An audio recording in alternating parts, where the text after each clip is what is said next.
Hello everyone, आज हम लोग इंटरप्रिटेशन ऑफ स्टैट्यूट का दो इम्पॉर्टेंट मैगजीन्स के बारे में डिस्कशन करेंगे। सबसे पहला है एडजस्टम जेनेरिस एंड सेकंड है आपका नौसीचर और सॉसिस। ये इम्पॉर्टेंट इसीलिए है क्योंकि अगर आप पीसीएसजे का एग्ज़ाम दे रहे हो, चाहे एपीओ हो, चाहे सेमेस्टर का एग्ज़ाम दे रहे हो, ये क्वेश्चन जो है इन दोनों जो मैगजीन्स है इससे क्वेश्चन जो है ज़रूर आते हैं, इसलिए मैं केस वाइज आपको डिस्कशन कराऊंगी। एडजस्टम जेनेरिस को हिंदी में हम लोग सजाती नियम भी कहते हैं। एडजस्टम जेनेरिस मीन्स क्या होती है? Of the same kind, means उसी प्रकार का। फॉर एग्जाम्पल, ये हस्बैंड है, अपनी वाइफ से कहता है कि दूध, अंडे, साग सब्जी ये सब लेते आना। तो ये सब लेते आना मीन्स इसका मतलब ये नहीं होगा कि कुर्सी टेबल वगैरह, ऑफकोर्स खाने पीने की ही सामान लाने के लिए बोला होगा। ओके, तो यहाँ पर जैसे कि कार, बस, ट्रक, ईटीसी बोला जाता है, तो ऑफकोर्स कार, बस, ट्रक, ईटीसी के बाद आप जो है रोड व्हीकल का ही आप उपयोग कर सकते हैं, यूज़ कर सकते हैं। ऐसा नहीं आप यूज़ कर सकते कि आप जो है प्लेन, ईटीसी के अंतर्गत प्लेन नहीं आएगा क्योंकि व्हीकल के बारे में बोला है। तो प्लेन जो है आपका रोडवेज नहीं है, आपका जो है वो एक एयरवेज है। ओके, तो अब हम लोग इसके अंतर्गत दो इम्पॉर्टेंट केसेस के बारे में डिस्कशन करेंगे। सबसे पहला केस है central excise Madras versus ITC limited Bihar 2003 supreme court के अंतर्गत सेंट्रल एक्साइज एक्ट 1944 के अंतर्गत क्या बॉक्स के अंतर्गत, क्या सिगरेट पैकेट बॉक्स के अंतर्गत आता है? क्या सिगरेट पैकेट जो है बॉक्स के अंतर्गत आता है? तो ऑफकोर्स ये जो है सेंट्रल एक्साइज एक्ट 1944, इसे आप नोट आउट कर लेंगे। सेक्शन 17 क्लॉज 4 के अंतर्गत बोला गया है कि cigarette packet is box. Okay, and second case है, जैसे कि मैं केस इसीलिए डिस्कशन कराती हूँ कि ताकि आपको जो है उस टॉपिक के बारे में बहुत ही अच्छे तरीके से नॉलेज हो जाए। एंड केस अगर पूछता है तो आप जो है डायरेक्ट इसको आप डिफाइन कर सकते हो। केस है आपका messrs Pappu sweets and biscuit versus commissioner of trade tax UP AIR 1998। UP government द्वारा स्वीट्स के अंतर्गत रेवड़ी, गजक, इसी प्रकार की अन्य वस्तुएं मांगी गई। रेवड़ी गजक आप समझ रहे हो कि उत्तर प्रदेश की अगर स्वीट्स की बात करें तो रेवड़ी गजक जो है उत्तर प्रदेश की स्वीट्स होती हैं। तो उसी प्रकार की अन्य वस्तुएं मांगी गई, तो ऑफकोर्स रेवड़ी गजक के साथ कुछ स्वीट्स ही मांगा गया होगा। तो यहाँ पर प्रश्न था, यहाँ पर क्वेश्चन था कि क्या टॉफ़ी जो है स्वीट्स के अंतर्गत आती है क्या? सुप्रीम कोर्ट ने क्या कहा, यहाँ देखिए, सुप्रीम कोर्ट ने इस टॉफ़ी जो वर्ड है उसका इंटरप्रिटेशन किया और उसमें बताया गया कि टॉफ़ी को स्वीट नहीं माना गया। इसका रीज़न क्या था? बिकॉज स्वीट जो है जनरल पर्सन बना सकता है। आप जानते होंगे कि अगर आप होटल में जाते होंगे तो आप देखते होंगे कि कोई भी कॉमन पर्सन जो होता है वो स्वीट बना सकते हैं। जैसे फॉर एग्जांपल रसगुल्ला हो गए, गुलाब जामुन हो गए, बर्फ़ी हो गया, तो ये कॉमन पर्सन भी बना सकता है। बट टॉफ़ी जो है, टॉफ़ी क्या कॉमन पर्सन बना सकता है क्या? हम लोग तो नहीं बना सकते। टॉफ़ी क्या होती है कि टॉफ़ी जो है फैक्ट्री में तैयार की जाती है। तो इसी प्रकार ये जो है एक निश्चित जेनस में नहीं आता।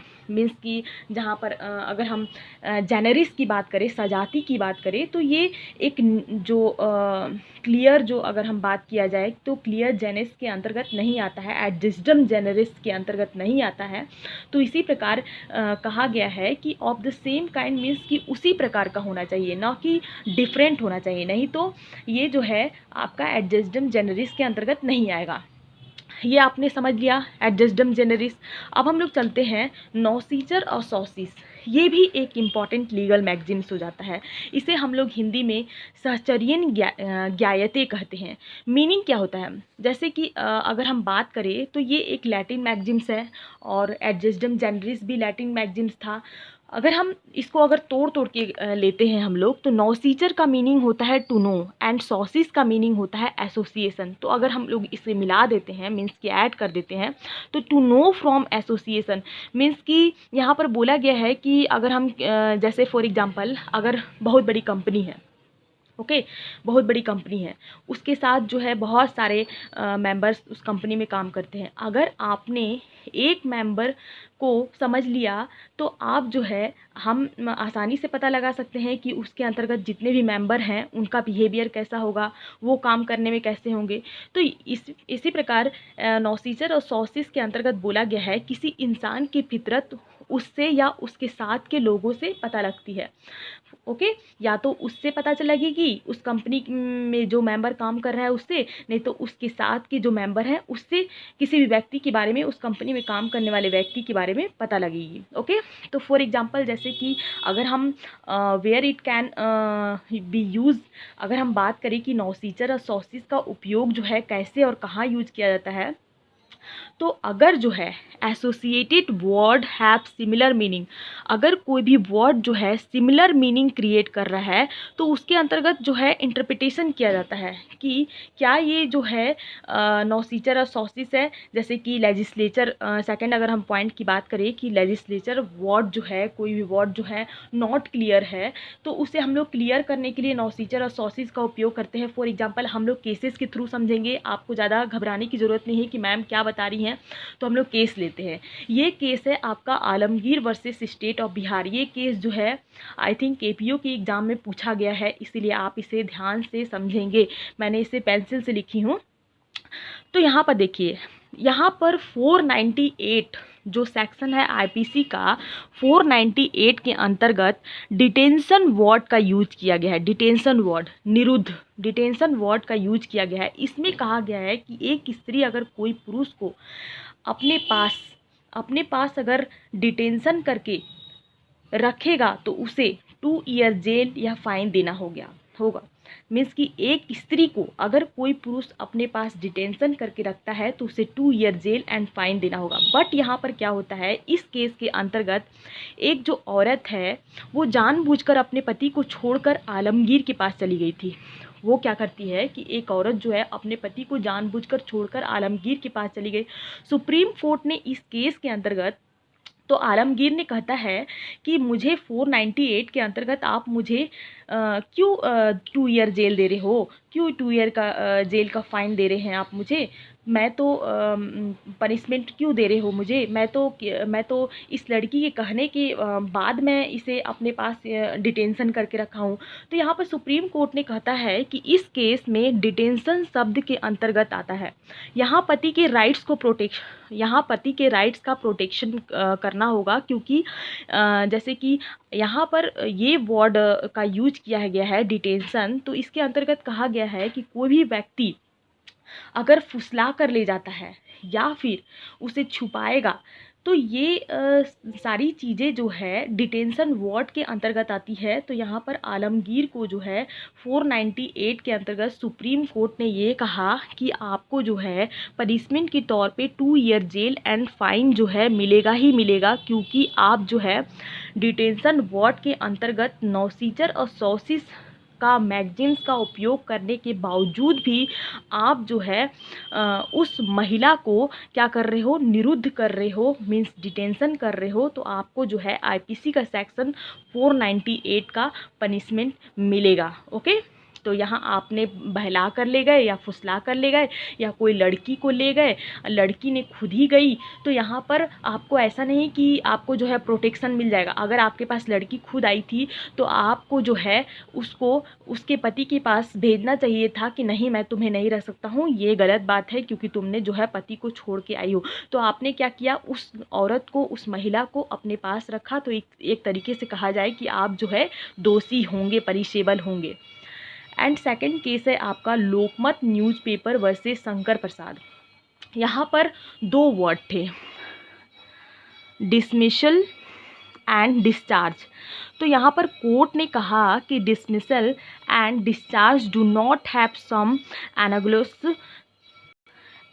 Analogous meaning, so this rule can not be applied. Means कि ये जो वर्ड है डिसमिसल एंड डिस्चार्ज वर्ड जो है 2 अलग अलग मीनिंग है, 2 अलग अलग वर्ड है, इसीलिए यहाँ पर नौसीचर और सॉसिस का रूल्स जो है अप्लाई नहीं होगा। ओके, अब हम लोग चलते हैं एडजस्टम जेनरिस एंड नौसीचर और सॉसिस के डिफरेंसेस को समझते हैं।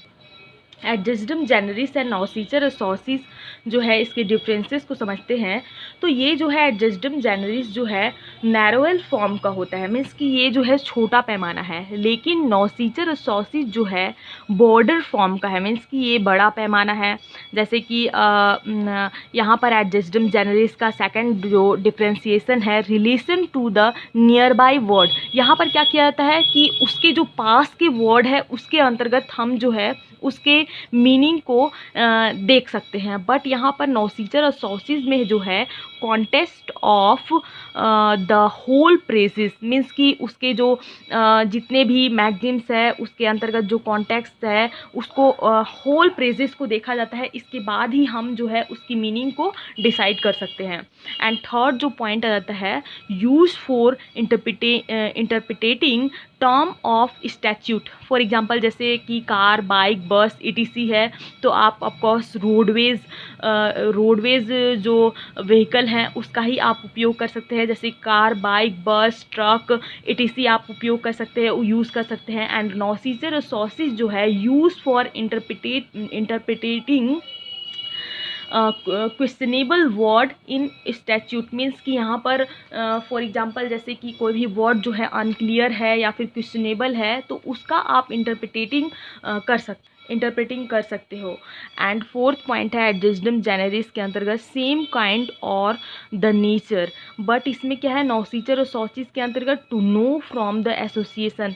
यहाँ पर क्या है कि इसका मीनिंग क्या हो जाता है, एडजस्टम जेनरिस का मीनिंग क्या होता है same kind or the nature, but नॉसिचर और सॉसिस के अंतर्गत to know from the association. Okay, तो इस मैं हम लोग ने आज एडजस्टम जेनरिस एंड नॉसिचर और सॉसिस के बारे में डिस्कशन किया।